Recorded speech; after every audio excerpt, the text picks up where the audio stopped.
प्राचीन काल की बात है। एक नगर में एक राजा राज किया करते थे। राजा के पास हर तरह की सुख सुविधाएं सब कुछ था, लेकिन उनको कोई संतान नहीं थी। इसी कारण राजा और रानी दोनों बहुत ही चिंतित रहा करते थे। राजा और रानी अनेक तरह के धार्मिक अनुष्ठान पूजा पाठ करते हैं, लेकिन उन्हें कोई लाभ नहीं होता है। इसी प्रकार अनुष्ठान पूजा पाठ करते करते हैं समय के साथ साथ राजा रानी दोनों की आयु 40-50 साल वर्ष बीत जाते हैं। अब एक दिन राजा और रानी यह सोचकर चिंता में सोचने लगते हैं, अब राज्य का क्या होगा? हमारे राज्य का वारिस कौन बनेगा? इतना बड़ा राज्य है, इसको कौन संभालेगा? कौन हमारी प्रजा की जिम्मेदारी संभालेगा? अब राजा और रानी दिन रात इसी चिंता में डूबने लगते हैं।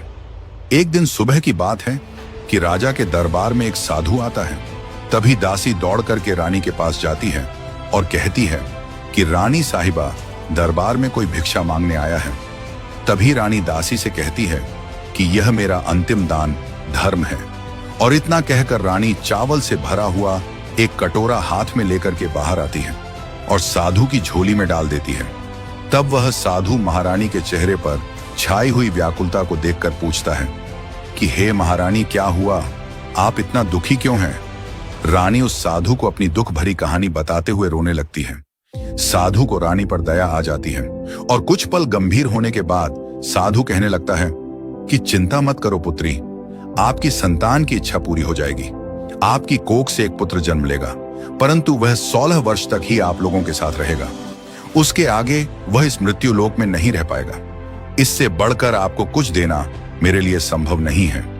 अपनी बात पूरी करते हुए साधु अपनी झोली में हाथ डालता है और थोड़े से चावल निकालकर रानी को दे देते हुए कहता है कि आप और राजा दोनों इस चावल की खीर बनाकर खा लेना, इससे तुम्हें पुत्र की प्राप्ति होगी। इतना कहकर वे साधु वहां से चला जाता है। उस साधु के जाने के बाद रानी सोचने लगती है कि कम से कम 16 वर्ष के लिए हमें पुत्र तो मिलेगा।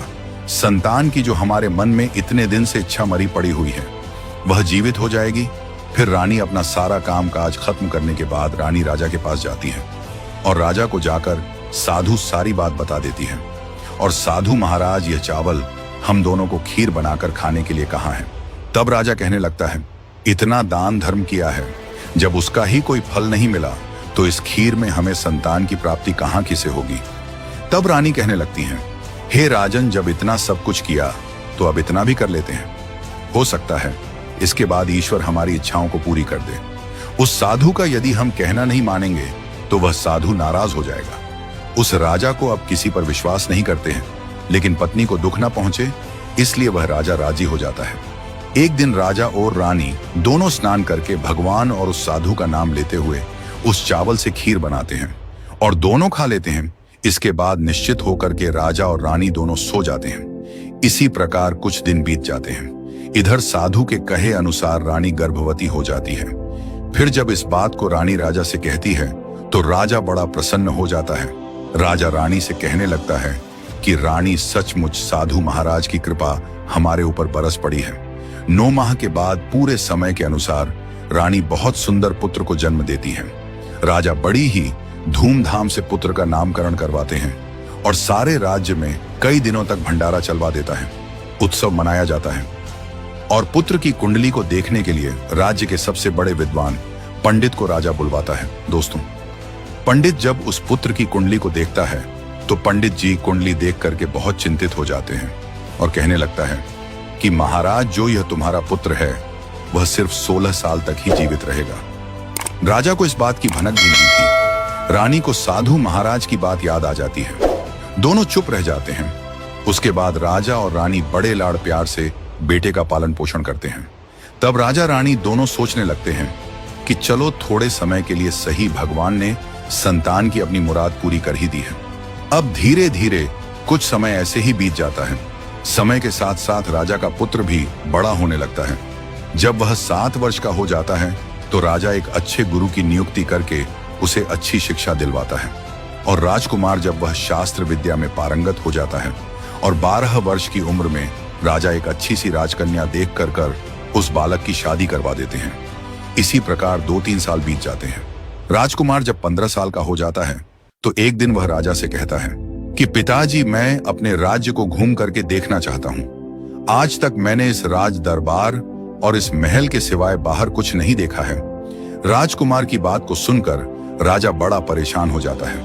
मेरे प्यारे दोस्तों, अब अनहोनी होने का वक्त नजदीक आ चुका था, लेकिन राजा यह सब बातें पुत्र को नहीं बताना चाहता था। राजा अपने चेहरे पर खुशी लाकर के बेटे से कहता है, हाँ जरूर जाओ बेटा, तुम्हें अपना सारा राज्य घूम कर देखना चाहिए। कहाँ क्या है ये जानना बहुत जरूरी है। मेरे बाद तुम्हें ही को इस राज्य का राजा बनना है। परंतु बेटा मेरी एक बात का ध्यान रखना, तुम जहां जा रहे हो, क्या कर रहे हो, ये बात अपनी पत्नी को कभी मत बताना। तब राजकुमार कहता है, ठीक है पिताजी, आपने जो भी कहा है मैं वैसा ही करूंगा।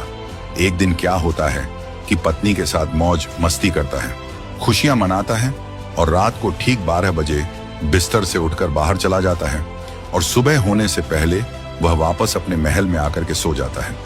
ऐसे बहुत दिनों तक चलता रहता है। अब राजकुमार का 16 वर्ष खत्म होने में कुछ ही दिन का समय शेष रह जाता है। प्यारे दोस्तों, एक दिन की बात है, उसकी पत्नी राजकुमारी रात में जाग जाती है। राजकुमारी देखती है कि बेड पर राजकुमार नहीं मिलता है। फिर महल में सब जगह देखती है, पर वह कहीं नजर नहीं आता है। फिर सुबह होने पर वह देखती है कि उसका पति अपने बेड पर सोया हुआ मिलता है। वह पति से कुछ नहीं पूछती है, लेकिन जब दूसरी रात भी वैसे ही होता है और ऐसे कई दिनों तक चलता रहता है, तब राजकुमारी इस तरह के व्यवहार को देखकर बहुत चिंतित हो जाती है और सोचती है कि पति रोज रात को कहां जाता है। इस प्रकार राजकुमारी के मन में अनेक तरह के सवाल उठते हैं, लेकिन पूछने में उसे डर लगता है कि शायद पत्नी के पूछने पर पति को गुस्सा आ जाता है और वह गुस्से में आकर कुछ भी कर बैठे सास ससुर से पूछने के बारे में सोचती है। तो उसकी कुल मर्यादा बीच में आ जाती है। सोचने लगती है कि इस बात को अपने सास ससुर से क्यों पूछती है। इसी तरह से मन ही मन में वह कोसती रहती है। इस हालात से उसे खाने पीने में किसी प्रकार की कोई दिलचस्पी नहीं रहती है। धीरे धीरे वह एकदम से दुबली पतली हो